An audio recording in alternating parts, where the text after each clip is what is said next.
my guest today, Laurie Collins, she is the chair of the education department at Howard Community College. And maybe, Laurie, you can talk to me a little bit about this kind of interesting experience that I have had working at HCC, working at the radio station, where I've taken a couple of students as interns with me, thinking I'm not a teacher, I don't know how to teach, I I don't see myself in a classroom full of people, that I need to grade assignments for, and I need to come up with things for, like, what am I going to teach them, right? However, having this experience of an intern, with me, it has taught me two things, two very valuable things. One, that I am capable of teaching because I have found myself teaching. But two, that I learned so much more from that experience because it puts me in a position where I need to really look at what I am doing. And Mhm. so it kind of like refines my own abilities, but also that interaction with the students and what I get from that just enriches me so much. So I guess with that very long story and background, I want to welcome you, Laurie, to our show. And I get really excited, and I'm very passionate about education. I guess that's why I've been talking for so long, so much. But it's time for me to just take it back a notch and welcome you. And let's start by learning about you a little bit, and then go into that process of teaching and learning through teaching. So Okay. welcome. All right. Well, thank you very much. As nervous as I am, because this is not teaching, this is very different to be. When I teach, I think of the students being front and center. And, so now I sort of feel like I'm on the hot spot, which is really different. That was a wonderful introduction. I think you captured so much of what's going on right now for people who are not only currently teaching, but all of the students that we work with that are so excited to become teachers and the challenges that they're preparing for. But at the same time, you talked about this experience where you had this virtual audience, very much like teachers are dealing with now, and yet you still felt the energy and there was still that passion and commitment. And I couldn't be prouder of educators and future educators than I am now because of how much they're rising to these challenges. So it's exciting to talk about it and get to share a little bit about what the college is doing with teacher education. So you had asked me to talk a little bit about how I got into teaching. Okay, yeah, I almost lost the question and sort of ran off in the other direction. So I was probably one of those rare people that knew from maybe age 3 that I wanted to be a teacher. And there are a lot of us out there. We're the ones who line up our stuffed animals and our dolls, and we set up school, and so I was doing that from the earliest age. And there was never a question in my mind about me becoming a teacher because it's what I love to do. My parents, interestingly enough, as much as they valued education, every time I would come home and say, "Oh, I got an A in biology." Well, what about med school? They didn't feel like teaching was going to be enough, and yet I have learned, as you said, so much. I have constantly grown from teaching, and I knew it was a profession that I could stay with a lifetime because it's always changing, it's always challenging, it's always exciting, and I have never looked back and never considered anything else. But I say that because I say I'm one of the rare people. So many people go into teaching as a second career because they've discovered, as your story illustrates with having an intern, they all of a sudden discover that, well, all of us are teachers in some way. And what an incredible experience to take something you're passionate about and share it with someone else. There is nothing more gratifying than saying, I love what I do, and here's someone who's interested in it, and I get to spend time with them and feed off of each other and learn from each other. And so there are a lot of people unlike me who are coming into teaching as a second career because of this passion they've discovered. I love what you said, and I love the analogy and the little story you told about, with the stuffed animals and everything else, because there is a passion. And I kind of have an experience, you just said with your child. with you as a child and your parents, with my child. Since my little one, or I guess she's big now, but since she was little, she always, I mean, from when I can remember, she's always said that she wanted to cook, that she wanted to be a baker, that she wanted to be, something in the kitchen. I'm not a cook. Kitchen and I don't see eye to eye. I mean, we have a relationship that it's, based on sustainability, nothing else, quite Yeah. honestly. And I had a really hard time wrapping my mind around my daughter going into cooking and wanting to make that a career. And so I can certainly, and I was thinking, kind of like what your parents probably were thinking. Well, your salary, and because I mean this career is, it's rare those people who make really good amount of money in education or in cooking, and through Right. culinary, right? They're non-traditional careers. We usually look like, for doctors or lawyers or other types of career, engineers, where we know that there is a different pay range, Right. right? Right. What kept you going strong? I mean, what was it in you that you felt that, no, I know that this is what it is for me and this is what I want to do? Well, I used to teach career development, and one of the many things I taught, and there's a saying, and it's terrible. I should know who actually said this, but I don't remember. But it was something along the lines of values are the emotional wages of your career or your job. In other words, if your career lines up with what's important to you, salary is only one aspect. And certainly you said it perfectly. Nobody goes into teaching because they want to be rich. Same with your daughter. One of the things that I've had in my background, in addition to career development, I used to be in charge of the culinary program for Howard County schools. So I'm very familiar with people who want to go into the hospitality and culinary industry too. And they're going in it because this is what they want to do. And for me, it was never about money, but it was watching the change in students in my classroom. And there is nothing more exciting than knowing that you've supported, influenced, provided the groundwork, the foundation, asked the right questions, did those things, and brought out this change for the better in someone, watching them grow. I taught, my first teaching job was middle school, and having hired a lot of teachers when I was with Howard County Schools, I can tell you, you either love or hate that age. Is that around, where is your daughter in middle school now, or is she high school? She's high school now, but I do have a middle schooler, so yes, it's an interesting age. It is interesting. Interesting is the right word, but I loved it because I would have the same student in front of me, and in a 2-minute conversation, that student would go from being a child to being a young adult in the same conversation and switching back and forth. And you find that exciting to watch people grow and develop. There can't be any greater, to me, any greater gift. And so for someone like your daughter, watching something that she creates that then gives people pleasure is just another whole form of, there's her values being satisfied in her career.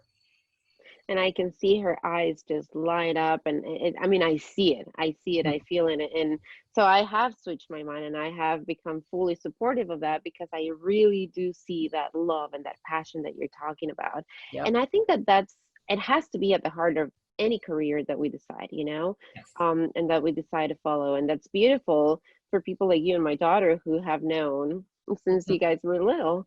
So definitely, if you're a parent maybe out there watching this show today or listening to us today, um, as a parent, it's difficult to hear, your child say some of the career ideas, because we have some ideas of our own that Mhm. we would like Mhm. to, Right. for them to try.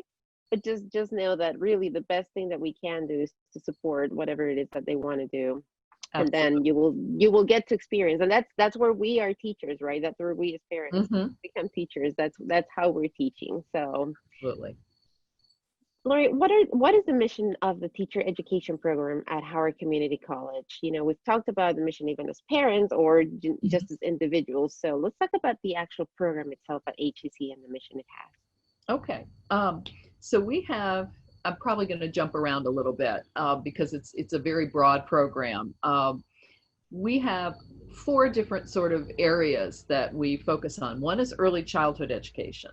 And that can be everything from a person who wants to have a home-based family daycare and bring children into their home to care for them in that kind of a loving small environment, all the way through someone who wants to go on and teach early childhood in the public school system, so pre-K through third grade. So that's one.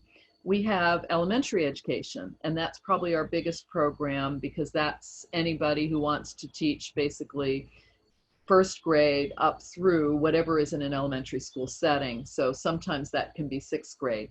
Then we have secondary, and that's middle and high school. And for those students, they're usually excited both about teaching, but also there's an area of content that they love. They're scientists, they're mathematicians, they love to write, so they can't wait to teach students about literature and writing. They have some passion, and then they also want to marry that with teaching.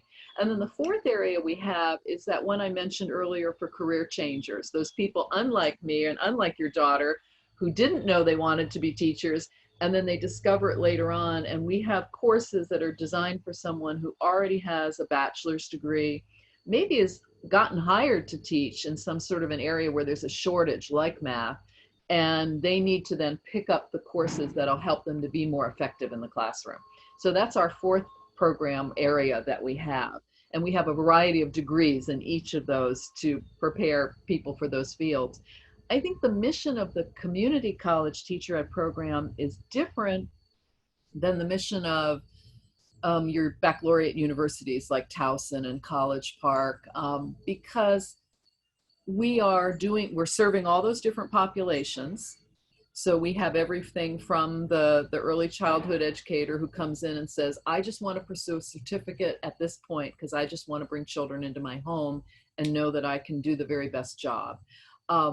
To someone who says, I absolutely am going to get my teaching degree in secondary ed, and eventually I want to get a master's, maybe a doctorate, and I want to be an administrator. So we have that full range in our program. And in addition, we also want to bring in those students like you talked about earlier that may not know what they want to do or may not think teaching's for them, or in some cases like me, whose parents might be saying, oh, teaching's a tough career and it doesn't pay a whole lot, and are you sure you want to teach?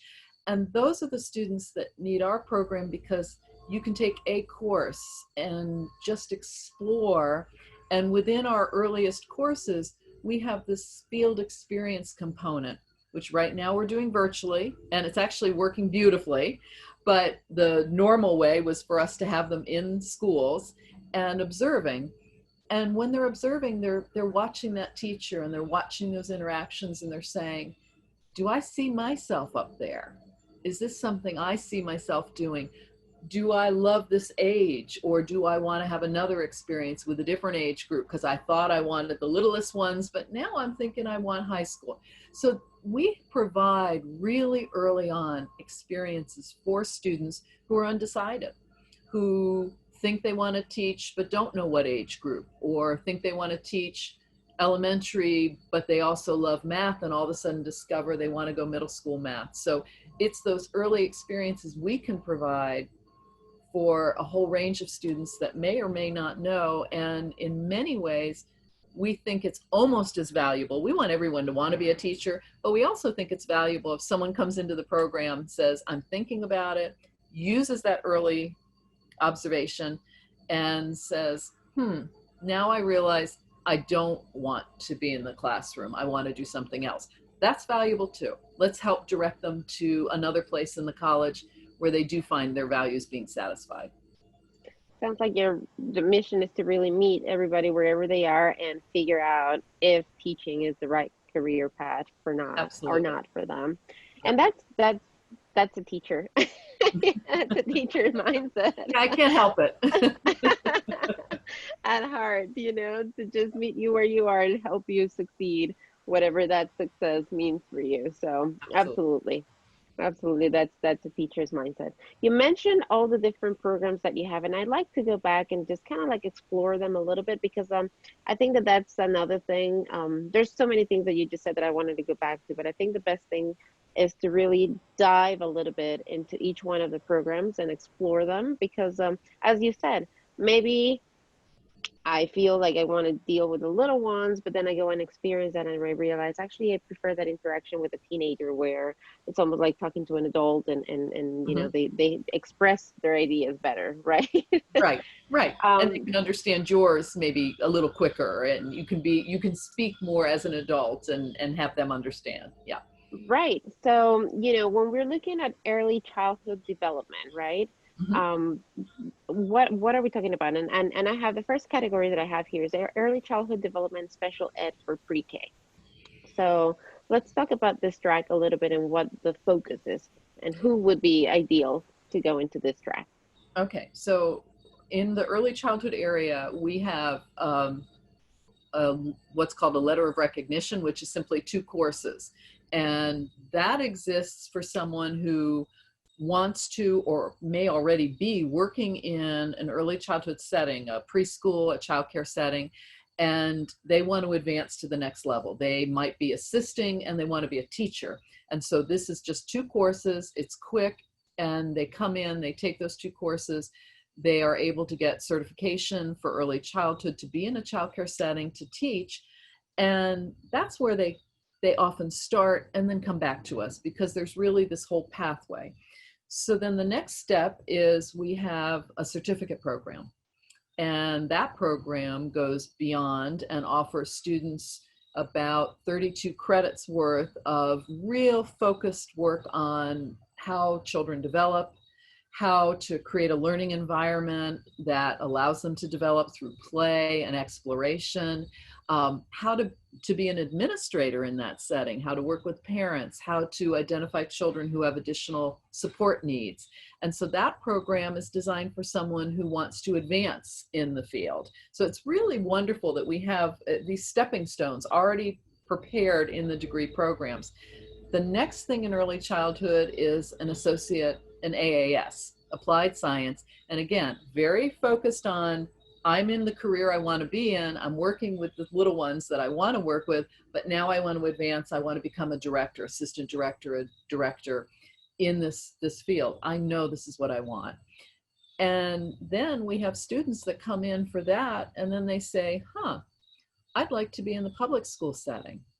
I know I want little ones. I love watching that development, that very early emerging of literacy, that getting little ones excited about learning to read and understanding everything in the world and exploring science because it's all around us in the environment that we're in. And so these students may start out in the applied science, the AAS, and then say, I want to go into public school. And for that, I need either an AA or an AAT because I've got to take all the general education things to get me ready to transfer for that bachelor's. So that pathway is really for those students who know they want that the youngest learners and they want to then move into the public school setting with those young learners. So that's our early childhood area. And it's a broad range because we have students that come into our child development class, which is one of our first classes that students take, that want to go into pediatric nursing, that want to be a children's librarian, that want to become a psychologist. So we don't just have students who want to become teachers with the youngest learners. We have students who want to have some career working with our youngest, and it can be anything from a librarian to psychologist to something in the medical area working with small children. So do they come because of that experience that you guys offer with the children? Is that what they're looking for? And I think that's fascinating, the fact that, you know, other careers would come and benefit Mm-hmm. from that. The career itself, it sounds like it's already teaching in so many ways. Mm-hmm. So if a student wants and they know that they want to do something pediatrics, they want to work with little children. So, but they don't want to be teaching. They want to, it's another field, like you just said. Right. What is the experience that, and how does that, you know, work out? How does it combine so that they can just come and enroll in, are there specific classes that they would enroll in, or how does that work? Well, typically, if they're just exploring because they know they want to work with little children, they're going to take our course in child development, child growth and development, because that is a foundational course in understanding the physical, social, emotional, intellectual growth from prenatal period all the way up through early adolescence. So if you know you want to work with children in any capacity, that's an ideal course to take. And so that would be one of the first things that they would take with us. And sometimes that may be enough in and of itself, because it gives them that foundation in those years of development. And then they go on and they take whatever else they need for whatever career. So if it's nursing, they're going to take psychology and sociology. But this is a great way for them to really narrow their focus to that age group that they're most interested in. Other students might want to pick up, we have a course in Introduction to Special Education, and it really is, while it's designed for people who want to go into teaching, if you have a feeling that you're going to work with any special needs at all, and again, so your psychologists, your social workers, this is a wonderful course because it introduces you to a range of disabilities and support needs for individuals with disabilities. So that can be another course that people may want to use to explore. The other area that I think is fabulous, and it also satisfies a general ed area, is Intro to Education or Intro to Early Childhood Education. Those are two separate courses, one focused on the early learners and then one that's general for elementary through secondary. And those courses really give you an overview of the educational system in the United States. And anybody who is a parent, who intends to be a parent, any taxpayer, anybody who really wants to understand what's going on with education now and kind of what its historical roots are. Why does our education system look the way it does, operate the way it does? That course allows you to explore all of that. So it's, again, a very exciting course, and there's so many different fields where understanding the public education system in this country would be really valuable.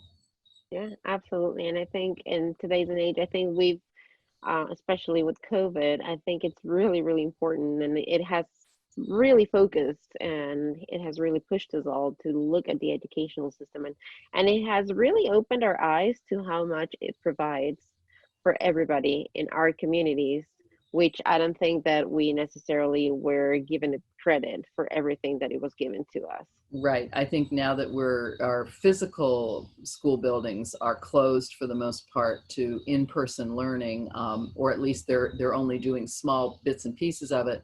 We recognize the food and nutrition role, the social services role, the emotional and health and wellness role, the physical activities and physical development, the arts. I mean, so many other things outside of the immediate mission of education that parents maybe, and just as a society, we may not have completely appreciated. Absolutely. Elementary education, 1 through 6. And I was a little surprised to see 6 there because I thought 6 was middle school. And, Mhm. so tell us a little bit about that and what the focus is for this track. So for this group, these are the students who may enjoy early learners, but don't necessarily say that that's the only group that sings to me. I want to consider every age, and the reason sixth grade is in there is that depending on where you end up teaching, sixth grade in Maryland, typically it is in the middle school. But there are some models out there where sixth grade is still in the elementary school in other states, for example. So this gives you that full range. So you can do anything from first grade up into sixth grade in an elementary school. And again, as someone who hired middle school teachers, I loved elementary trained teachers because they understood differentiation, that ability to address learners at extreme ranges within the same classroom.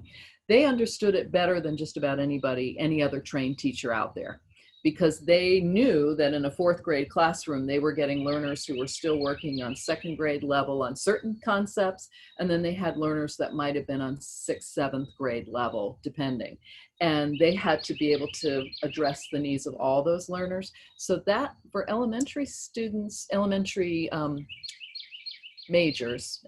majors, Really, the idea is that their focus is on taking that broad range of students and, as you said earlier, meeting them where they are and moving them where they need to be. And they don't necessarily have a favorite age. They just want to teach.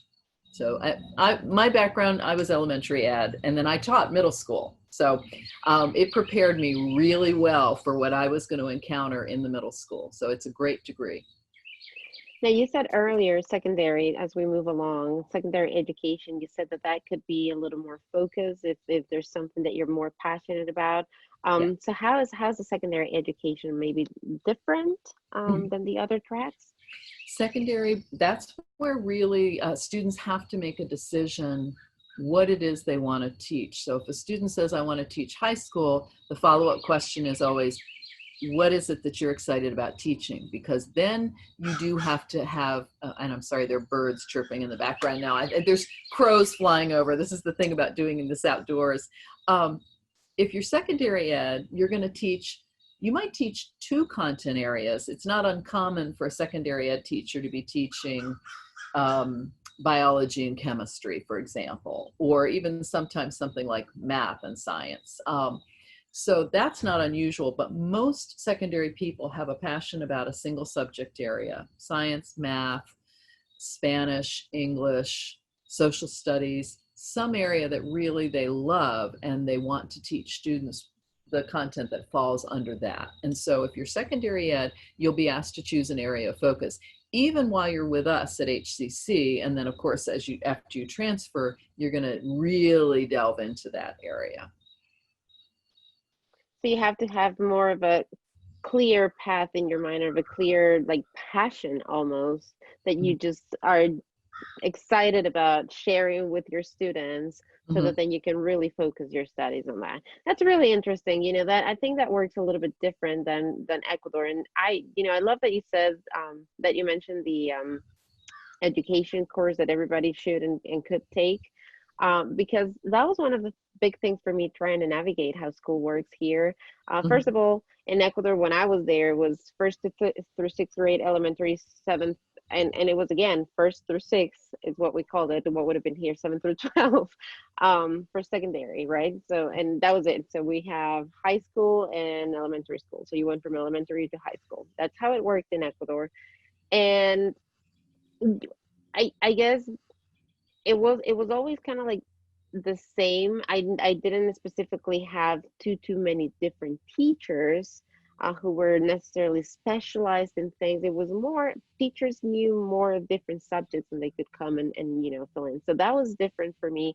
So at navigating the whole educational system when you come from a different country, it Mm-hmm. was really interesting. Then the other thing is over there, most students go to private school because public school system is not as strong as it is here in the States. Mm-hmm. So to come here and then figure out that depending on where I was living, that's where my kids were going to go to school. Right. That I couldn't choose the school that they wanted to go. I do have the option of going private if I wanted to. It was just a big shift. So and I have come to realize that for some parents who even grew up here, navigating the system as a parent can be a little bit challenging. So Absolutely. I love that you brought that up because I think just to understand it and to go even deeper, to go more into the background of it and how it turned out to be the way that it is today, Mm-hmm. especially now that we're looking so much at social justice and we're looking at the way that the systems have been built and the way that they work. I think it's important to really go back and really study the story and really study the history of it, come with a full understanding to the present and see. I think that that's where we can really make some impact and make some changes if they need to be made. Absolutely. In fact, I'm glad you mentioned that, because a group that I didn't even think about until you started talking about it, um, people who want to go into politics and public policy, they really should take Intro to Ed, because you should not be making decisions about how taxpayers' dollars are spent in education unless you really understand how it got to be the way it is, all the different roles that we talked about earlier that we've asked schools to take on, and we just assumed that they can do this. And politicians sort of like to talk about accountability, but need to have maybe a better understanding. And so anybody going in that direction or thinking they might go in that direction really should take intro to ed as well and understand. And you also mentioned as someone coming from another country, and I think one of the things that enriches our classes so much is we do have students in there that have gone through other educational systems, and we have some fascinating discussions because the students will talk about, well, this is what I experienced.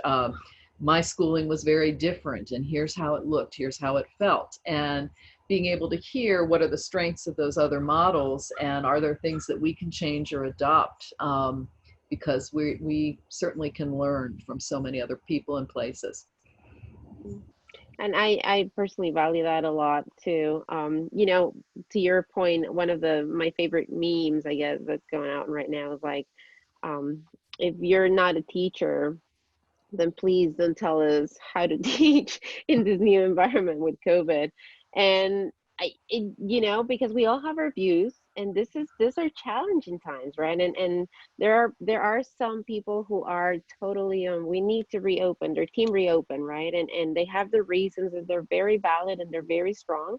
And Absolutely. there are people out there who are like, no, we need to stay home, their team, let's continue to just stay home and Mhm. wait for COVID to kind of like disappear before we can come out safely. And I totally understand that, those reasons as well, and they're valid, right?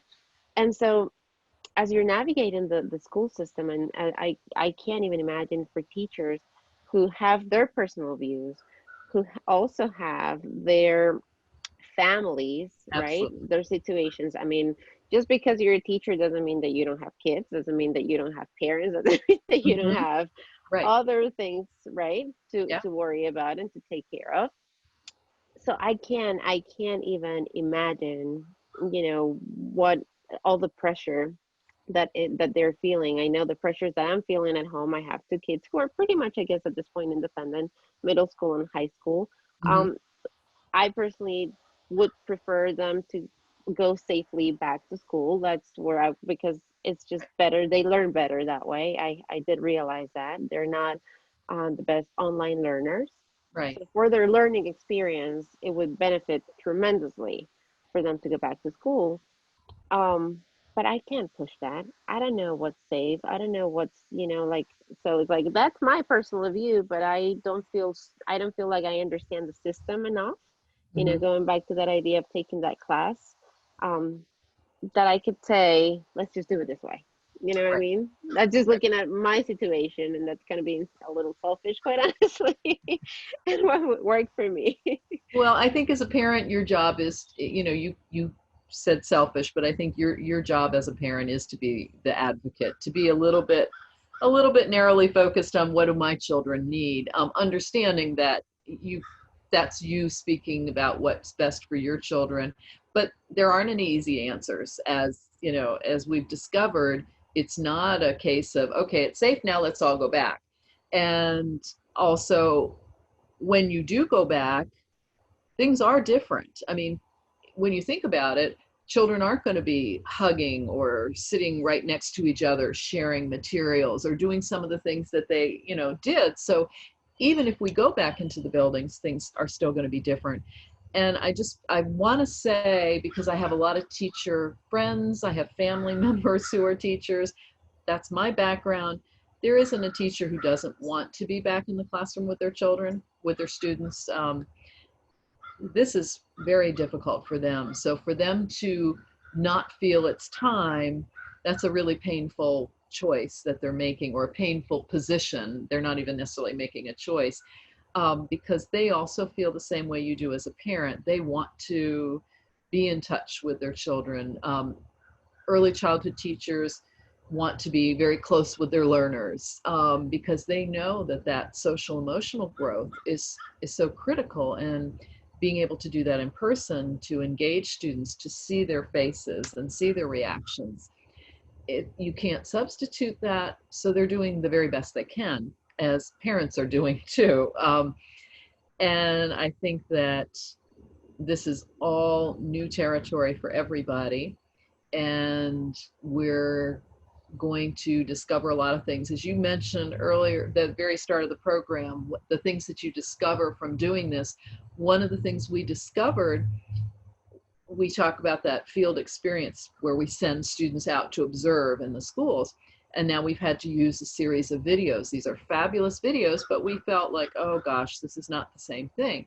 And it isn't. And yet the quality of the reflections we're getting back from students is actually deeper, greater, because they're able to play it more than once. They're able to slow it down. They're able to watch it several times and maybe draw some new conclusions. So while it can't duplicate what they're getting, just as we can't duplicate that in classroom experience for our learners, we can do some really wonderful things, and we'll continue to learn how to do it better and better as we go along, just as the college is doing. You know, where we were in the spring when we had to quickly shift gears and where we are now in the fall, it has a different feel. And if this has to continue this way or some variation, we're just going to get better and better at it. And the students themselves are going to become better at being self-directed. You've probably seen a change in your own children. Yeah. So I guess I don't think you can be a teacher if you're not optimistic and hopeful. I think it's really hard to be in this profession if those aren't two of your personal characteristics. So I guess I always look at things that way and just assume this is a work in progress. And it just keeps improving as we learn and as we discover what's best for the students that we're working with. And I think that's a really beautiful way to look at this. You know, it's a work in progress. We are learning through this. We will continue to adapt and be flexible. And just really, I just want to remind everybody. I know it's difficult, and I know it's difficult to hear, you know, one way or the other, depending on where you are in the issue and how you feel. If you hear from you know, from government, or if you hear from, you know, the people at school that they're going to go in the way that you think it should go, I mean, it feels great. But if you're on the other side, just remember that they're really trying to do the best that they can. I take, you know, I always make the analogy, I make decisions that affect 5 people, right? The 5 people here in my family. Mhm. And that's, I know that at least one of them is not going to be happy all the time, right? With the decisions Right. that I make. Yes. So when you're deciding for thousands of people, um, it's even more difficult. So just be patient, just be flexible with that, and Mm. let's continue to be kind with each other as we continue to navigate through this. We will get through it, one way or the other. We're Yes. going to be stronger, like Laurie said at the other end, because even our children are getting valuable lessons through this. Maybe things that they didn't think that they could do, like learning online. Now they know, and when they go to college, I mean, learning online in college was it's not a new thing, Right. right? So maybe now it'll give them more flexibility because they know that they can do this now, and they might just look at their careers differently and do things differently. I don't know. Time will tell, as Yes. they say. Yes. It What will. great lessons we'll end up taking from COVID. Tell us, Lori, a little bit about the professional training program for Maryland Teacher Education Certification here at Howard Community College. Well, this one is, again, well, you know what? I can't have, it's like having favorite children. I can't have favorite programs, and I don't. But what I love about these courses is that everybody in there generally has some experience. They may be having substituted for a long time, so they have a bachelor's degree. They've been substitute teaching, and they say, I've substituted, and if I can be a substitute, which is a tough job, I know I want to teach. And so they're in there and they're bringing that wealth of experience. And then we have people that already have been teaching and they just don't have their certification. And they're in the classroom together, and in my case now, virtual classroom together. And they have actual experiences that they can draw from, they can share. And so right now I'm teaching one of those classes that's in that program in educational assessment. And I'm not just talking about assessment with students who've been assessed but have never been the teachers. I'm talking to people who are already in the classroom, and often they'll say, I'm going to try what we just discussed, and then they'll come back with those results. You know, this worked really well, this, the students loved this helped me to see a whole thing that I was missing. So these courses are fabulous. They're, all the community colleges have some of these courses, not all. And so one of the nice things about Maryland is that we've worked out some arrangements so that students are able to take courses from other campuses. And so that's a whole other aspect of this program that is pretty exciting.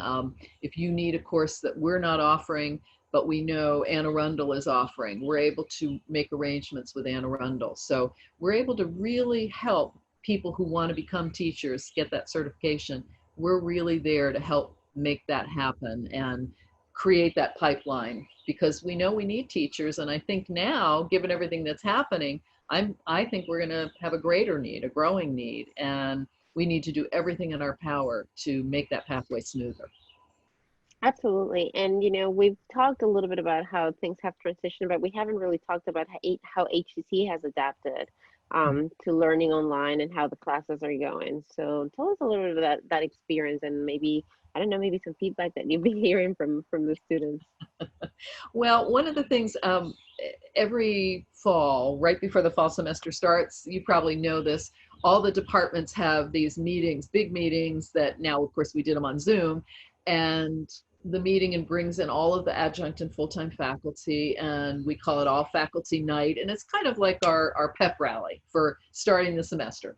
And so because I know there were a lot of concerns from the spring, from teachers, from the faculty about shifting to all online learning, I asked them to tell me a positive that came from that shift.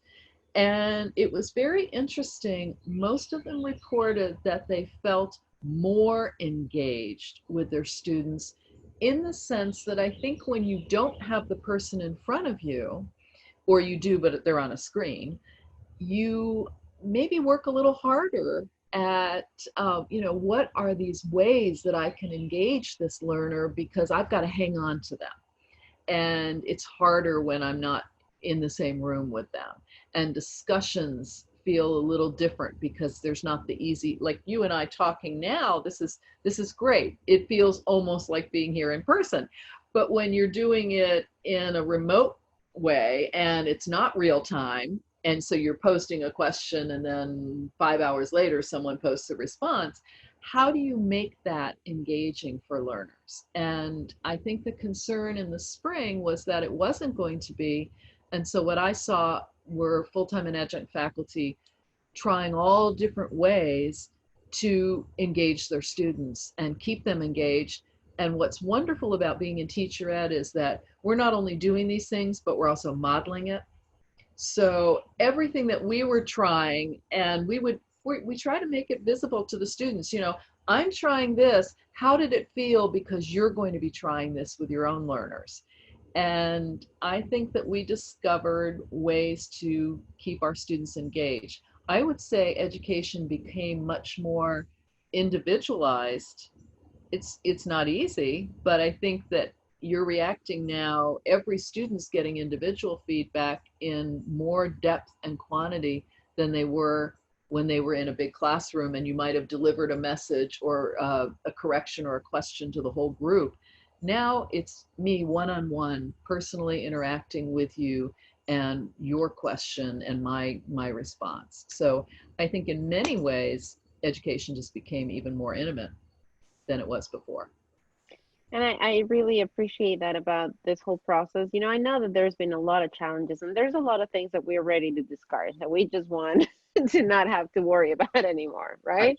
Yeah. Um, However, there's so many good things that have come out of it. I think communication Mhm. is one thing that we have all had to really work hard through this process, because before it was easy to go, and as you said, I love face-to-face communication. I prefer it. I prefer to be in front of somebody because I can feed from their reactions, and it's just, I don't Right. know, there's something rich about that I really appreciate, right? Um, but I didn't have that anymore. So before, I could go and talk to my supervisor, or go talk to, my coworker, or go talk to somebody just down to at the end of the hallway or whatever it Mhm. might be, right? Well, Right. now I have to send an email, right? Because I'm not going to Zoom them just to say we need to finish this or we need to finish that, right? Right. So I need to make sure that I am effectively communicating that via email, that it's clear and it has, that they can understand it. Mhm. So it has, I do have to say that's something that I personally experienced. It has had me really think about how I'm putting my messages out there to make sure that the other person will read them and understand them and Right. then be able to get back to me with what I need. Mhm. So it's been a teaching, it's been a learning process for sure. Yeah. Well, I think what you just said about having to be more precise in your communication and also understanding that because I don't have the facial expression, I don't have the person in front of me, being maybe even more mindful of the inclusivity of my message. Am I including all students? Being more careful with the words I choose. I tend to sometimes toss around expressions that are familiar to me growing up, but realizing I have international students or non-native speakers in my classroom and understanding that I have to be more intentional about the messages I deliver. And guess what? That's really good teaching. So I think that learning to be an even more effective communicator has actually been a benefit. I hate to look at that way, but like I said earlier, I'm always an optimist. So I'm going to say that's a benefit of having to be more careful about how we communicate and to be able to do it effectively. And I think I'm really proud that HCC took a leadership role in moving to these virtual observations, for example, while other campuses were still kind of scrambling a little bit. How do we replace the experience of students in the classroom? We had already identified these videos that were classroom scenarios, and we're already using them with students. So that made that transition a little smoother for us too. And I think that was something else we feel like, yeah, we did that pretty effectively as a college. And I think that that's the response from HEC throughout this entire time has been very clear. It has been, I mean, it's just really felt like good leadership is behind HEC. And I think that that's, when Mhm. it comes from the top, it really just kind of like translates into every aspect of the college. So I feel very, very confident with all of the classes happening this semester. So where can people find more information and connect with you? The best way to find more information is the HCC website itself. Wonderful wealth of information and everything that you possibly could need to know. And then I'm easily reached by email, and that's the best way to get in touch with all of us these days. And we also have a fabulous advisor who is dedicated to teacher ed and education and early childhood education, Ruth Ann Wickless. And Ruth Ann is available through the Advising Center virtually and knows and can talk to students about all of those programs I talked about and all of the options and where to get started. So between the two of us, we've got that covered, and we'll be announcing, and I know that this will be posted on the website, the HCC website as well. Ruth Ann and I will be dividing up days where we just kind of have open, sort of drop-in virtual information and advising, and we'll get information out about that, and students are welcome to, even if they're just barely thinking about it, I would love for them to come and have a conversation. Is there anything else, Lori? We're just about at the end of our program today. Is there anything else that you would like to add, or maybe that we missed during our conversation Oh, we that talked you about just so want to much. leave everybody with? uh, well, I think I want to leave everybody with the idea that teaching is probably, I mean, one of our sayings is it's the profession that creates all other professions, meaning that, as you said earlier, education really is the foundation for anything you want to do in life. And there can be no greater calling than to be a teacher. We all teach in some ways, but when you dedicate your life to it, it's an experience like no other. And I can't imagine a more rewarding profession. Obviously, I'm biased, but the rewards are constant, and we're not talking about financial, we're talking about emotional, social rewards. And as you pointed out, when we talk about issues of equity and issues of needing to unite and what's happening in our country, regardless of where you stand politically, this is a profession that impacts all of that and prepares students to go into that world and make better decisions and understand others. And this is where it really happens. So I really hope to encourage more people to think about this profession. Absolutely, you make an impact. I mean, the moment you are, on my own experience, the moment you have an interview one-on-one with one person, and I, as I said, I didn't think I was teaching. I would never call myself a teacher. Mm-hmm. Um, You are. and I Yep. was really surprised to see that I was, I was making an impact. I was making a difference on this one student, or the many students at this point who have come through our radio station, and what they take with them, they value, and it affects them, it affects their future. So you really do make an impact when you decide to teach. So I love what Absolutely. you said, Lori. Thank you so much for just encouraging everybody. Um, I love that you just opened up so many doors for everybody. You said if you have a passion that is in engineering, if you have a passion that is in politics, if you have a passion that is in any career, right? Fill in the blank kind of thing, Yep. you can teach. You can take Absolutely. that passion farther, and you can teach. Yes. So everybody consider doing that and explore a career at teaching at Howard Community College. HowardCC.edu would be your place to start to look into that. Lori, thank you so much for all the information. Thank you so much for sharing all Thank of you. this wonderful knowledge and having this conversation with me this morning. I really appreciate it. It was great. I loved it. Thank And you.